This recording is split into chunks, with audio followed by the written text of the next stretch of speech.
welcome back to my channel. Today we're going to be doing something a little bit different. We're going to be doing a little chat, and today I have a guest here today. Her name is Dami. Okay, Dami. I've known Dami for a very long time now. We used to be in school together and stuff, and now we're finally grown up and we're actually watching ourselves have kids and all that stuff. So it's really fun, you know, watching ourselves. But I mean, so join us today and we're gonna do a little chit chat on like mom life and how it's been so far. So I'm gonna ask her some questions and then she's gonna, you know, tell me what she has been going through as a mom. Okay, thank you for having me. I'm so excited to be here. Thank you. So the first one I want to ask, did you guys ever practice all those palm baths, stretches, all these body massages, like, you know, stretching the newborn for the baby to have, you know, a certain shape or straight limbs? Like, I didn't do the palm oil bath because I was terrified. Before having my baby, I'm not someone that was very scary. I'm not someone that liked babies like that. So the first baby I loved was mine. I used to run away from babies, so I was like, I don't want this girl to fall because palm oil is slippery and all that. So I was like, you know what? I'm not just going to bother myself. These Oyinbo people, they don't use palm oil and the baby turns out fine. Turns out fine and beautiful and everything. But the stretching, some of them look crazy to me. Like I've seen all those grandmas, they will turn the baby upside down and all that. No, I didn't shake do the that. baby. My aunt was like, you can't do it. I was like, no, because the baby is so tiny, and fragile. They can't even move. As in, so fragile, they can't even move their hands. They can't hold their neck, you know, and all that. But I was like, I can't do it, please. But I did the palm oil thing though. I did the massaging with shea butter, like when she's lying down, not flinging her up and down. I help her to massage her neck, her hands, her back, her legs. I do all that for her. What do all those things really do for them? I don't even know, honestly. Well, it's relaxing. When she's crying and you do that to her, she keeps. You're an adult too, don't you like a good massage? Yeah. I mean, the massages help and everything, but but I think we have to do it. They ensure that you do it for like 7 days. So I couldn't do mine for 7 days. I was supposed to bath the baby with palm oil for 7 days and massage her and, you know, put her upside down and shake her like that. But I couldn't do it. I just did the palm oil bath for like maybe 3 days. Did you put hot water on her navel? Oh yeah, I put hot water on her navel like maybe 3 times or twice. You won't do it at all. I was so scared to do it because I mean, I had a friend in Nigeria that had a baby the same time that I did. So she was always shouting at me, put the hot water, the baby will have colic. I was like, there's no scientific reason that supports it. The funniest thing, her baby had colic and she was always doing, my baby didn't have colic and I didn't put the water to I'm so lucky. Like my baby had colic. God, that's another stage of, you know, having a baby. Colic is something else. Like, okay, you said your baby didn't have colic. We had colic. Colic is when your baby has gas and they don't know how to pass out the gas. So instead of passing out the gas, they start crying. Yeah. So basically, you have to try to help them to pass out the gas, maybe by putting them flat on your knees, like them on their stomach and then on your knees, or you give them a little bicycle massage, or you put them upright on your shoulders and then rub their back for them to be able to burp.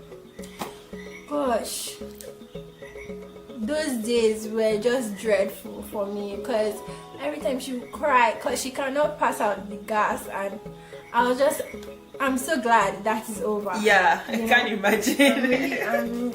I'm glad it's over. I think it starts from like when they are newborn to like maybe 3 months. Then the colic thing reduces and then you can get a little sleep.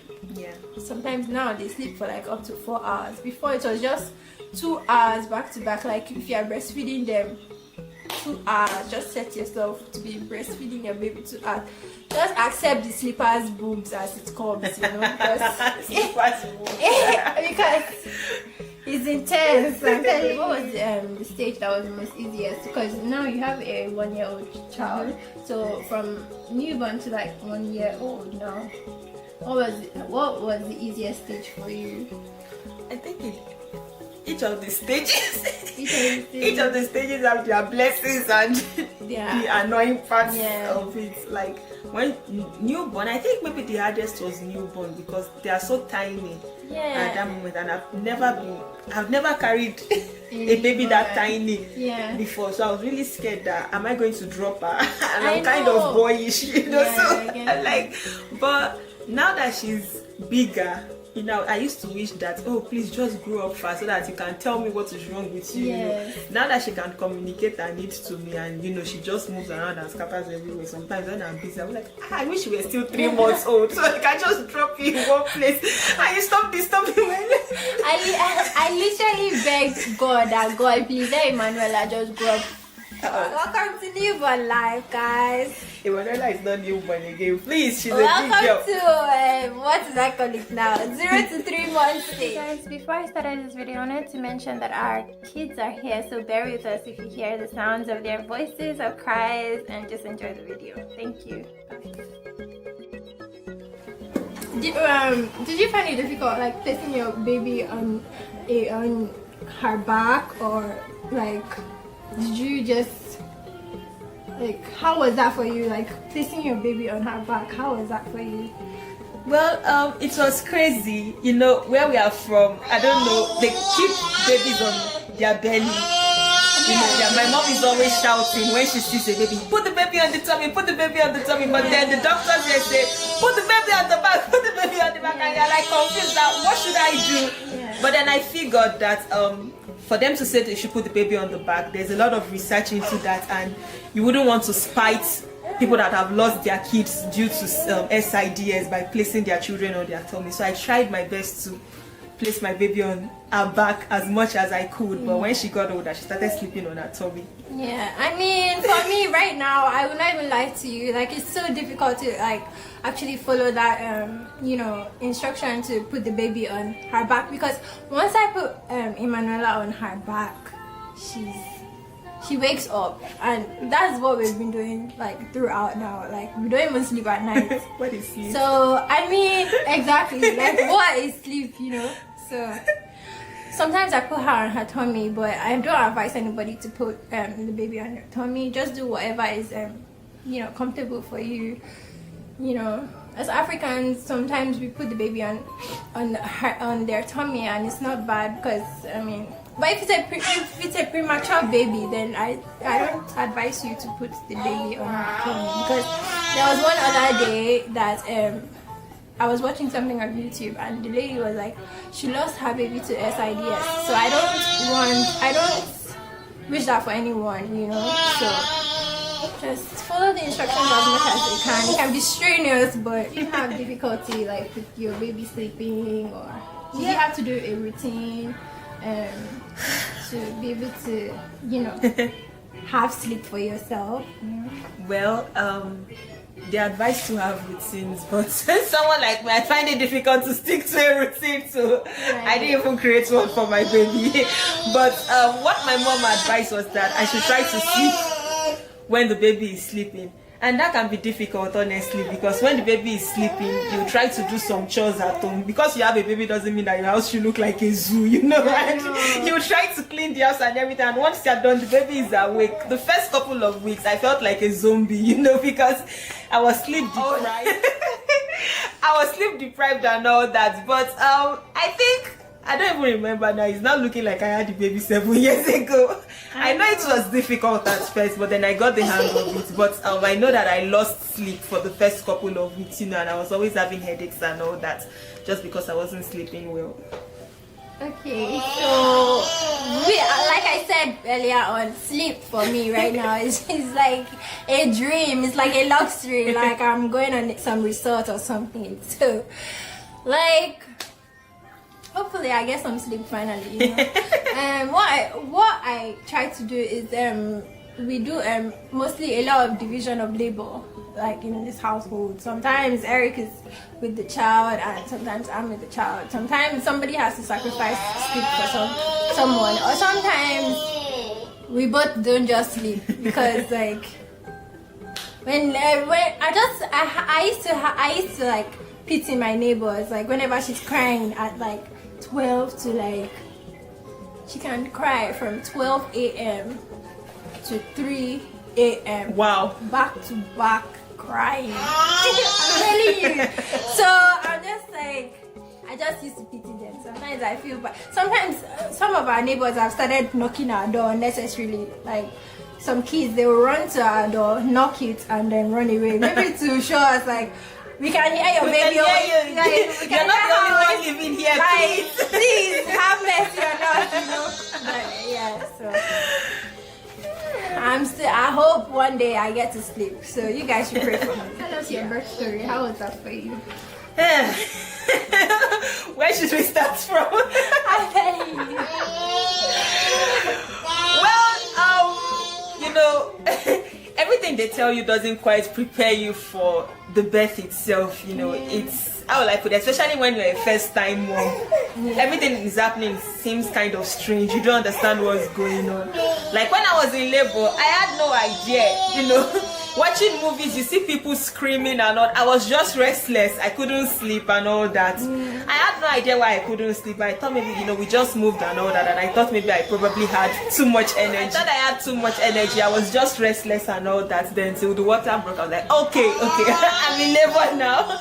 And then we went to the hospital. Everything was still feeling nice. And I was like, my aunt called me. I was like, I'm in the hospital. I'm having a baby today. She was like, and you're sounding so calm. I was like, yeah, it's not painful. You know, I didn't know that Kiki was still being nice to me at that moment. And then about an hour later, the way I started screaming, you know, the hospital will know that yes, they have a guest today and all that. But everything, I don't know, maybe because it's been over a year now.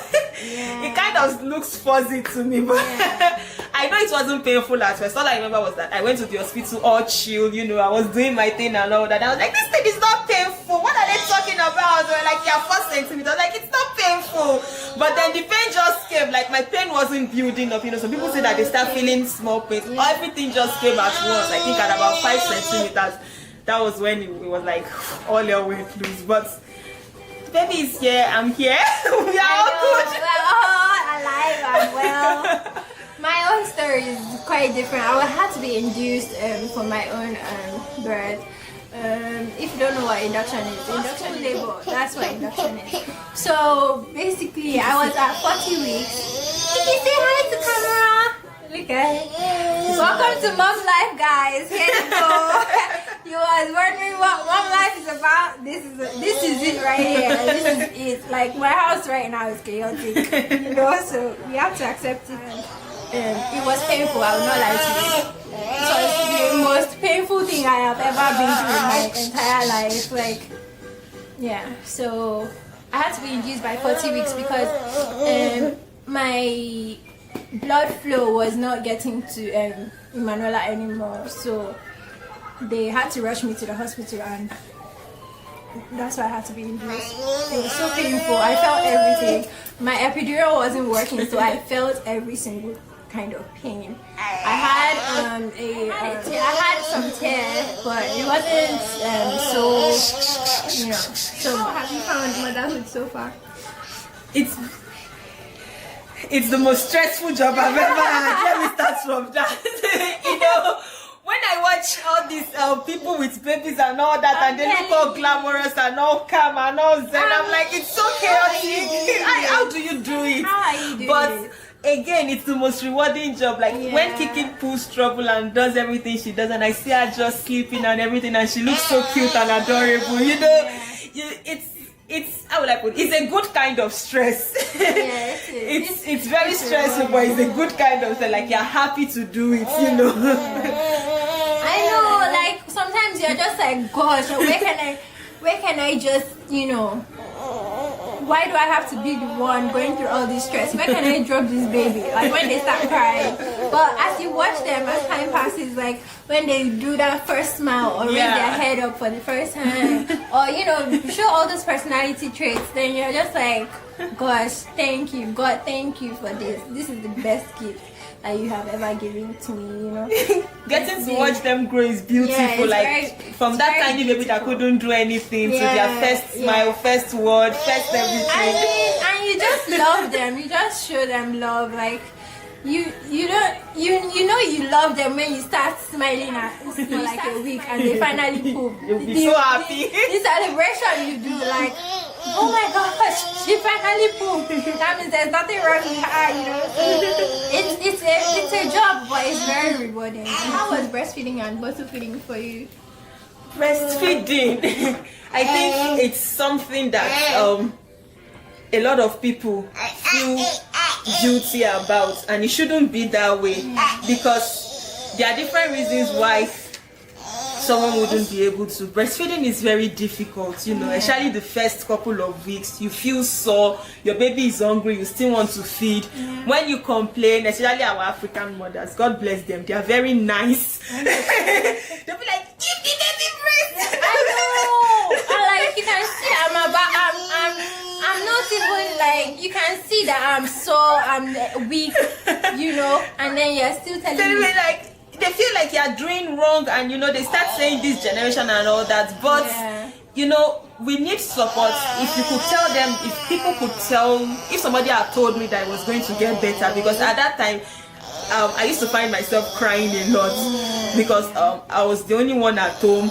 My baby refused to take formula, and I'm breastfeeding, and you know I'm in pain, and I'm trying to feed, and she'll be crying, she's hungry, and sometimes I'll be crying to them. Am I a bad mom? Like, I'm in so much pain.